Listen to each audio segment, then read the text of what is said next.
امید اور حوصلہ افزائی کیا چیز ہے؟ اگر آپ اپنی ارد گرد نظر دوڑائیں تو آپ کو اپنے سے برے حالات کا شکار لوگ بھی نظر آئیں گے۔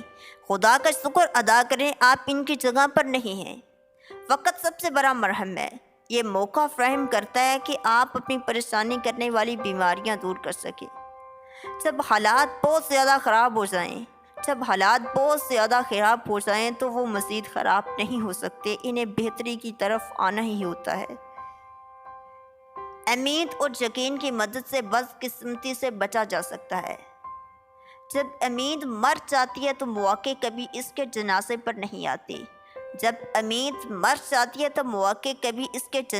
نہیں آتی۔ امید اور یقین کامیاب انسان کے زیور ہیں۔